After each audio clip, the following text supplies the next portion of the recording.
જોઈએ તો વિજાપુરમાં પ્રેમમાં અંત બનેલી પત્નીએ પતિની હત્યા કરાવ્યા બાદ હવે સુરતમાં કૌટુંબિક ભત્રીજા સાથે ફોઈ ભાગી ગઈ હોવાનો બનાવ સામે આવતા હડકંપ મચી ગયો છે।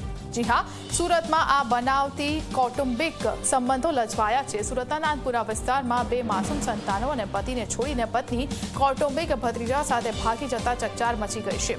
આરોપી ભત્રીજાનું નામ શંકર હોવાની જાણકારી મળી છે।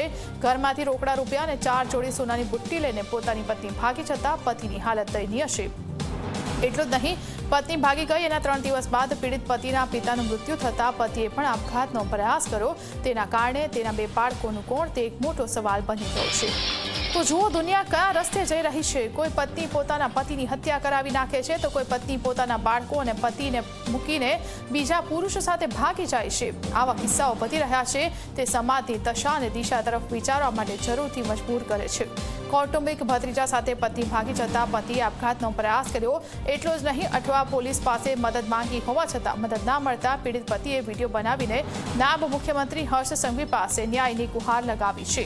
જો પત્નીને પોલીસ પરત લાવી આપે તો 2 બાળકો માટે થઈને આ પીડિત પોતાની પત્નીને અપનાવી લેવા પણ તૈયાર છે, પરંતુ કૌટુંબિક ભત્રીજા સાથે ભાગેલી ફોઈનું કોઈ જ પગેરું નથી મળી રહ્યું। 6ઠ્ઠો મહિનો 23 તારીખ 3:45 ગાળામાં મારા વાઈફને શંકર ભગાઈને લઈ ગયો છે।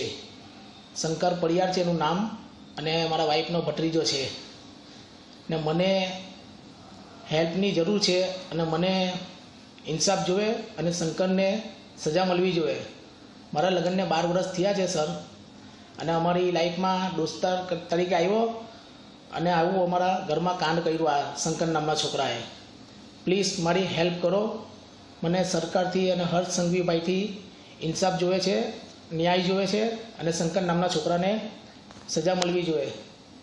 સર, મારી વિનંતી છે, મને ઇન્સાફ નહીં મળશે સર તો હું આત્મહત્યા કરીશ।